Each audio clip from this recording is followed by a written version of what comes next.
Anime games are the equivalent of Burger King. Every now and then you might find a good location with some good food, but 90% of the time it's just straight dog shit.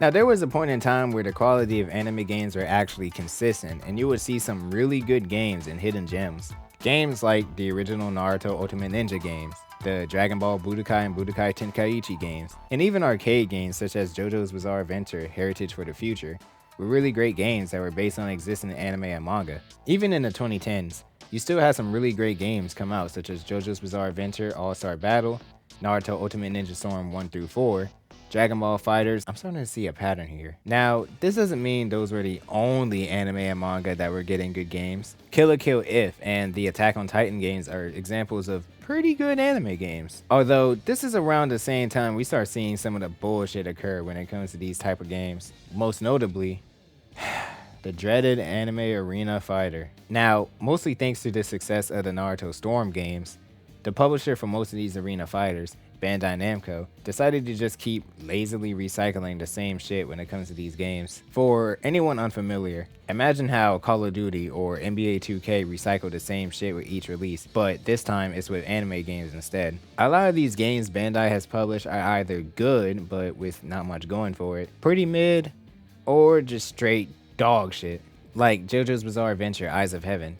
While not a bad game on its own, the game is actually pretty good. This game has some of the worst online netcode I've ever seen for any fighting game. I mean, just look at this shit. Open the game!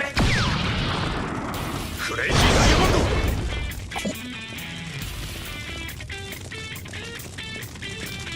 Another example are the My Hero One's Justice games. These games are just okay.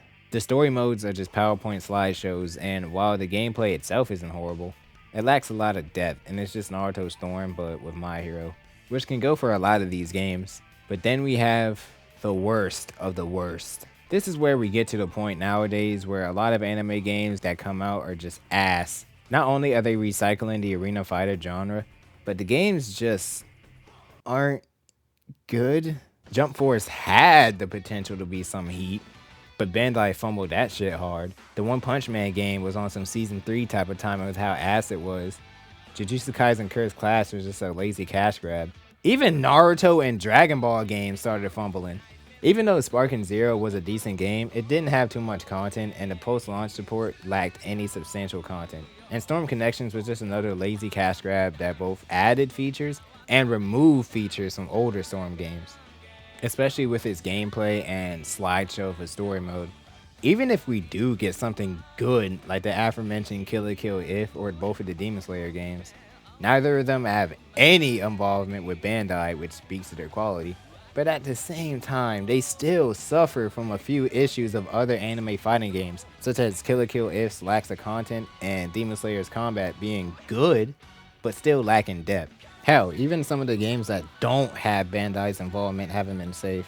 Hunter x Hunter Nin Impact was dead on arrival and was poorly made as well. It's gotten to a point where I don't even trust any anime games that comes out these days unless it gets good press. Supposedly, CyberConnect 2 is making a JJK game. If this is real, I'm gonna tell you this right now. I don't give a fuck about this game unless they do something new, like a 2D fighter or action adventure or something. If it is gonna be an arena fighter, make it as good as Storm 1 through 4 or the Demon Slayer games and actually try new shit with the formula. Same thing with the new My Hero game coming out soon. I give even less of a fuck about this one because we all know that it's most likely going to be the same recycled shit with some sprinkles of new characters added and a different story. There's so much shit you could do with anime games. Maybe a action RPG approach like with Dragon Ball Z Kakarot, or maybe an open world approach like One Piece World Seeker. Hell, at least with the Hunter x Hunter game, they tried something different by being a 2D fighter despite the game still being some ass. And that's another thing too. Even when an anime game is still ass despite the fact that they tried something new, I can at least still respect it because at least they're switching up the genre of game they're going for with whatever anime game they're making instead of making the same arena fighter shit that they've been making for all these years. And niggas get hyped for this shit too. Every time a new anime game gets announced, especially from Bandai Namco, everybody gets excited for it. The game comes out, turns out it's the same arena fighter shit that we've been getting for all these years. and all of a sudden the game turned out to be ass, and all of a sudden these niggas are surprised. If an anime arena fighter comes out and it still ends up being mid or ass, y'all better not buy these goofy ass games, bruh. At least support the ones that are good, like the Demon Slayer games, or support the ones that are good and are still doing different genres.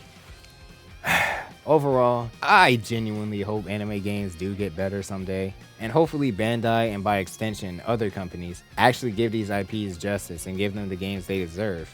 But sometimes a lot of companies just refuse to do that. An example being Ubisoft. So if you want to see me talk about that, click on the video on screen. Like right now.